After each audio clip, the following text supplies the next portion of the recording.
Coucou!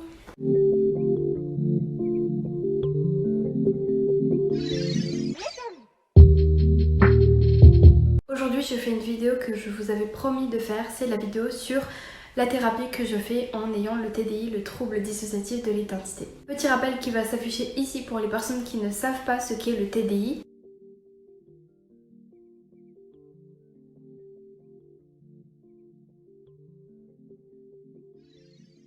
Vous ne savez peut-être pas, mais ça fait environ un peu plus d'un an maintenant que je suis suivie par une psy qui me suit du coup pour le TDI, les traumatismes, les haltères, etc., etc. C'est une psychologue qui est spécialisée dans le psychotrauma et la thérapie de MDR et je vais expliquer ce que c'est aujourd'hui, en quoi ça consiste, comment ça m'aide, pourquoi ça aide aussi, et en gros comment on fait pour aller mieux quand on a le TDI et donc des traumatismes et des haltères. D'ailleurs, petit disclaimer, non, je ne donnerai pas le nom de ma psy par sécurité, je préfère vraiment pas. Mais il y a des comptes Instagram, notamment je pense à Paye ta psychophobie, qui recense en fait en highlight story plein de noms de psy, de médecins en tout genre, recommandés par les abonnés et les gens en général, qui sont safe à voir, donc je vous conseille d'aller voir ça. Sinon, ma propre psy n'a pas que moi comme patiente qui a le TDI, elle en a d'autres, dont ma meilleure amie. Et j'ai environ une séance par semaine, parfois toutes les 2 semaines, ça dépend en fait totalement de cette disponibilité et de comment je vais moi aussi. Et les séances durent environ 1 heure et elles coûtent 65 €. Bon, maintenant on va commencer par les bases. Déjà, quand on a le TDI, on a vécu des traumatismes. Il faut donc, pour aller mieux, guérir de ces traumatismes. Et c'est plus ou moins facile à faire, je dirais même plutôt difficile à faire. Et essayer de guérir de ces traumas, c'est totalement bénéfique en fait pour le système et les haltères quand on a le TDI. Et non, la technique de ignore tes haltères et ça ira mieux, ça marche pas du tout en fait. Et au contraire, c'est vraiment contre-indiqué quand on a le TDI. Ignorer ses haltères, c'est vraiment créer des barrières amnésiques beaucoup plus grandes et beaucoup plus profonde et dure à gérer et ça crée beaucoup plus de problèmes, donc arrêtez de conseiller aux gens qui ont le TDI d'ignorer leur TDI et leurs haltères. Ce ne sont pas des délires, c'est un mécanisme de défense, de protection que le cerveau crée et ce n'est pas là pour rien. Déjà depuis le début de ma thérapie, ma psy en fait a fait une liste de tous les haltères de notre système pour essayer de voir en fait qui a quel rôle et qui pourrait aider lors des séances. On utilise donc le rôle de certains haltères pour permettre d'avancer dans nos traumatismes, nos phobies, peu importe. Et on a ensuite, un peu plus tard au cours de la thérapie, décidé de notre objectif de thérapie. En général, quand on a le TDI, on suit 2 chemins, soit le chemin de la fusion, soit le chemin de l'intégration. La fusion, c'est quand les haltères vont simplement fusionner entre eux, le mot l'indique. Ça va créer une sorte de nouvelle haltère, une sorte de nouvelle personnalité. Le but dans ce cas-là, ce serait de faire fusionner petit à petit tous les haltères jusqu'à qu'il ne reste plus qu'une seule personne. Pour mieux comprendre, je vous conseille un post Instagram qu'avait fait Zeliana, qui est un système ami à nous, sur Instagram. Donc je vous mets la photo ici et je vous mettrai ça en barre d'infos. L'autre chemin, c'est l'intégration. L'intégration, c'est quand on va faire en sorte que chaque haltère trouve sa place dans le système, garde son identité à lui. On va faire en sorte en fait que chaque haltère et le système en général vivent en harmonie et ça va permettre du coup de réduire les barrières dissociatives, que ce soit l'amnésie, les difficultés de communication, etc., etc. Nous, c'est ce chemin-là qu'on a choisi pour le moment, mais on pense de plus en plus à aller par la suite, après le processus d'intégration, vers un processus plutôt de fusion. Pour le moment, l'intégration, c'est ce qui nous conviendrait le mieux. Mais je dirais qu'à long terme, je préférerais qu'on puisse aller vers le chemin de la fusion. Je vais maintenant vous expliquer sur quoi on travaille dans ma thérapie, parce que c'est un peu une question qui se pose. Qu'est-ce que je fais depuis 1 an, toutes les semaines ou toutes les 2 semaines? Déjà, on a pu travailler sur énormément de choses vu qu'on a commencé en octobre dernier. En tout premier, quand je suis arrivée l'année dernière, on a décidé de travailler sur ma phobie de vomir, l'hémétophobie, parce que c'était ce qui m'empêchait le plus de vivre. Je pouvais plus manger, dormir, sortir, faire quoi que ce soit, en fait c'était devenu impossible et donc sur le moment immédiat c'était ce dont j'avais besoin, mais à la longue on a travaillé sur énormément de souvenirs d'enfance, de souvenirs traumatiques jusqu'à arriver au traumatisme complexe et j'en parlerai un peu plus tard dans la vidéo. Voilà les choses sur lesquelles on a travaillé et qu'est-ce qu'on a utilisé pour travailler sur ces choses-là? On a utilisé la thérapie de MDR. Pour mieux vous expliquer et que ce soit très clair, je vais vous donner une définition que j'ai trouvée sur le site EMDR France, le site sera aussi en barre d'infos.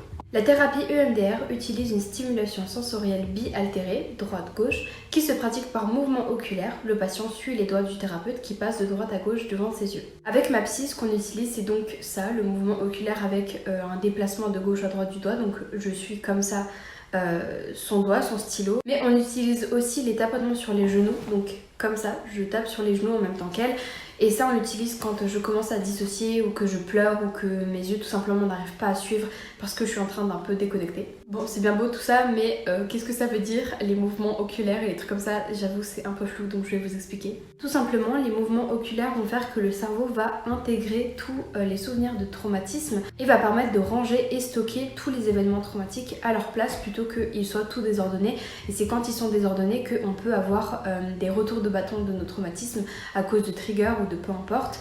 On peut avoir des déclencheurs qui vont faire qu'on va revivre nos traumatismes, et puisque le cerveau n'aura pas bien rangé les informations à leur place, et bien il se peut qu'on revive un traumatisme alors que ça ne devrait pas être le cas puisqu'on n'est pas dans le même contexte du trauma originel. Donc les mouvements oculaires vont permettre de trier les informations et de les ranger à la bonne place. D'ailleurs, cette thérapie est recommandée par l'OMS, donc l'Organisation mondiale de la santé, pour traiter les traumatismes. Toujours en citant le site, depuis près de 30 ans, la thérapie EMDR a prouvé son efficacité à travers de très nombreuses études scientifiques contrôlées, mises en place par des chercheurs et cliniciens du monde entier. Elle est principalement validée pour le trouble de stress post-traumatique, TSPT ou PTSD, qui est la dénomination scientifique de ce qu'on appelle aussi plus communément le psychotrauma. Maintenant que je vous ai expliqué la théorie, on va passer à la pratique. Comment se passe une séance de MDR? Vous êtes plein à me demander comment moi je vis les séances parce que on lit beaucoup de choses sur internet et ça peut parfois faire peur, on comprend pas trop comment ça se passe. Moi-même avant de commencer les thérapies de MDR, je ne savais pas du tout à quoi m'attendre. Donc je vais vous expliquer ce qui se passe lors d'une de mes séances. Déjà, ce qu'on commence toujours par faire en début de séance, c'est d'identifier la problématique qui nous perturbe le plus sur le moment. Ça peut être un événement spécifique, un traumatisme spécifique. Ça peut aussi être un événement de votre enfance, de votre adolescence, ou même quelque chose qui s'est passé la semaine dernière. Parfois, juste un élément déclencheur qui vous a dérangé, par exemple, durant la semaine, peut en fait cacher tout un traumatisme que vous avez vécu dans l'enfance, et ce déclencheur-là a rappelé ce traumatisme d'enfance. Donc très souvent, les réactions qu'on a, les crises d'angoisse et tout, ça prend racine dans des choses beaucoup plus profondes et lointaines. Une fois qu'on a décidé l'événement qu'on allait traiter, on vient mesurer en fait sur une échelle de 1 à 10 le niveau de perturbation. Imaginons que je pense à un certain traumatisme, n'importe quoi, et que sur le moment il me met plutôt mal, je vais donc le mettre par exemple à 8 sur 10.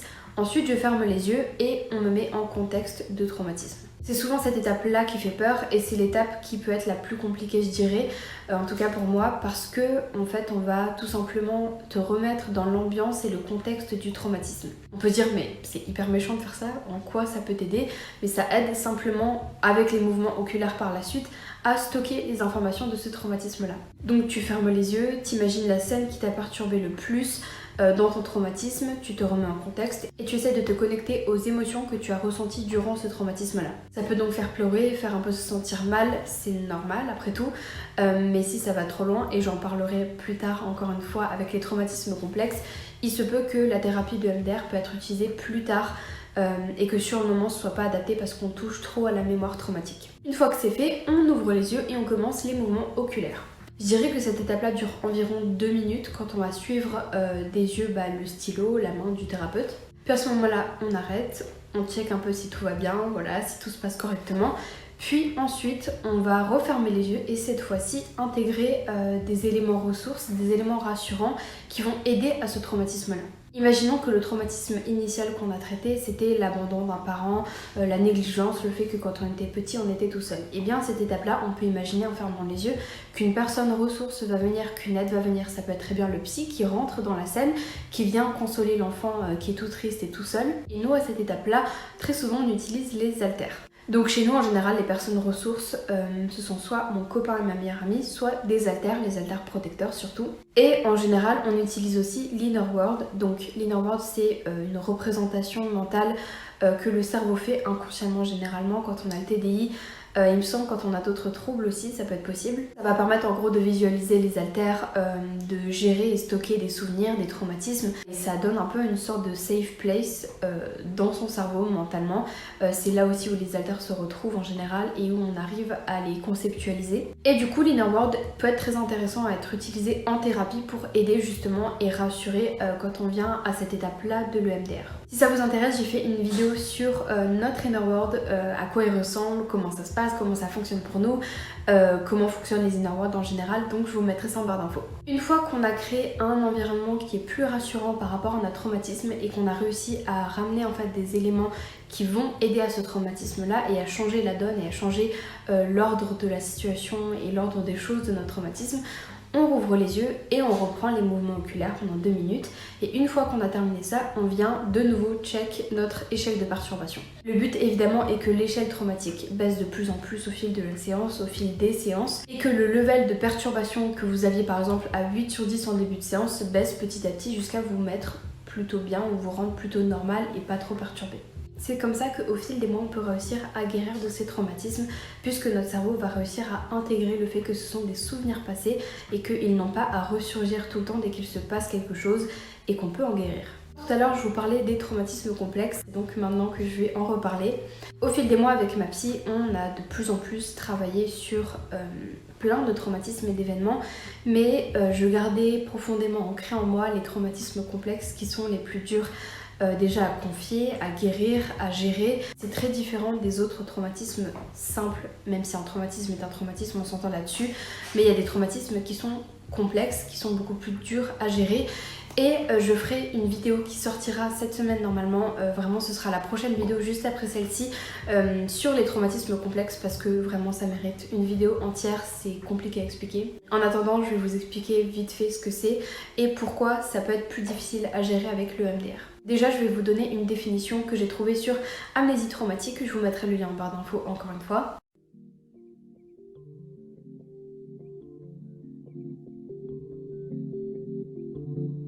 Le trauma complexe renvoie à un type de trauma en particulier, des événements traumatiques qui sont répétés, chroniques, sur une période de temps plus ou moins longue, souvent dans le cadre interpersonnel familial. On peut y inclure les violences sexuelles dans l'enfance, l'inceste, les violences domestiques, les violences intrafamiliales, le trafic humain, la prostitution, etc. Là, les réactions à l'EMDR peuvent être beaucoup plus extrêmes que simplement pleurer ou dissocier quand on vient faire la mise en contexte du traumatisme. Et c'est là où il faut peut-être faire plus attention que juste rentrer directement dans la thérapie de MDR et il vaut mieux d'abord construire des ressources pour ensuite être capable d'affronter ce traumatisme-là. C'est exactement ce qu'on a fait avec ma psy. Il y a certains traumatismes complexes que j'ai qu'on ne peut pas toucher. En fait, on a essayé d'y toucher une première fois en séance de MDR et j'ai éclaté complètement, j'ai fait une énorme crise de panique, j'ai beaucoup pleuré, hurlé, je pleurais, je tremblais sans pouvoir me contrôler, j'étais tombée au sol, même je crois de mon fauteuil, j'étais complètement dissociée à la fin, c'était un carnage en gros. Et je m'y attendais pas du tout parce que ma psy me demande toujours mon consentement en fait quand on commence la thérapie de MDR, elle me demande toujours si c'est ok qu'on travaille sur certaines choses. Et sur le moment, je me sentais vraiment plutôt normale et bien pour le faire et en fait j'étais pas du tout prête, mon corps n'était pas du tout prêt et de ce que m'a expliqué ma psy, on avait totalement touché à la mémoire traumatique et c'était beaucoup trop pour moi sur le moment et donc ça fait plusieurs mois qu'on travaille sur les ressources et qu'on ne fait plus de MDR à proprement parler parce que ça ne va pas du tout en ce moment et dès qu'on commence à faire de l'MDR, on touche à la mémoire traumatique de plein fouet et ça va plus après et sauf que le risque c'est que après je sors de séance et que je sens encore très mal et que par exemple je continue à avoir des comportements à risque ou ce genre de choses. Donc c'est un processus qui est assez délicat. Du coup je vous parlerai dans ma vidéo spécifique sur les traumas complexes comment on peut faire pour en guérir, comment se passe une séance pour gérer les traumas complexes et plutôt les séances parce qu'en fait une séance ne suffit clairement pas. Et je vous expliquerai tous les critères diagnostiques et ce genre de choses donc n'oubliez pas de vous abonner pour pouvoir voir cette vidéo. Maintenant, je pense avoir plutôt bien expliqué ce qu'était la thérapie de MDR. J'espère que c'est un peu moins flou, que vous comprenez un peu mieux le principe. Et maintenant, on va parler des résultats. Pour nous, déjà, je parlais en début de vidéo de la phobie de vomir. Elle est beaucoup moindre. J'ai toujours la phobie de vomir, simplement parce qu'elle est liée à un traumatisme complexe. J'en parlerai encore une fois dans ma prochaine vidéo, mais il y a énormément de symptômes somatiques et ma phobie de vomir et la nausée, l'envie de vomir, etc. en fait partie chez moi. Donc c'est toujours présent mais beaucoup moins qu'avant, c'est-à-dire que je gère les crises beaucoup mieux qu'avant. J'ai maintenant les ressources pour pouvoir mieux les gérer et je rationalise beaucoup plus mes crises qu'avant. On connaît aussi maintenant beaucoup mieux notre système et les haltères en général. D'ailleurs, grâce à la thérapie et grâce à ma psy, on a pu découvrir qu'il y avait beaucoup plus d'haltères dans notre système que ce qu'on pensait au début avant qu'on n'ait jamais eu de thérapie spécifique pour le TDI et les haltères. Et oui, on fera une vidéo pour expliquer tous les changements dans notre système, les haltères principalement.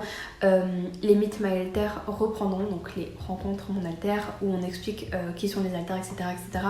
Tout ça reprendra aussi quand on en saura un petit peu plus sur nous-mêmes. Et maintenant, en règle générale, on a une meilleure harmonie, une bien meilleure communication aussi. Les haltères ont de plus en plus leur propre place et ne viennent pas empiéter sur la place des autres haltères quand il se passe quelque chose, n'importe quoi. Et les barrières amnésiques sont beaucoup plus petites aussi, donc c'est super. Donc en conclusion, je suis tellement reconnaissante d'avoir trouvé la psy que j'ai, qui est en plus de ça une personne qui est incroyable, au-delà de juste c'est une bonne psy, c'est vraiment une personne très douce, très gentille, rassurante, très empathique et bienveillante et qui me rassure tellement. Donc voilà, c'est une très bonne psychologue, je suis tellement reconnaissante de l'avoir et je n'arrêterai jamais de l'avoir, surtout que après les nombres de psychiatres, pédopsychiatres, tout ça que j'ai vu dans ma vie, stop, là j'ai trouvé la bonne et je la garde. Je vous souhaite à vous aussi de trouver un ou une psychiatre, psychologue, peu importe, qui arrive à vous aider.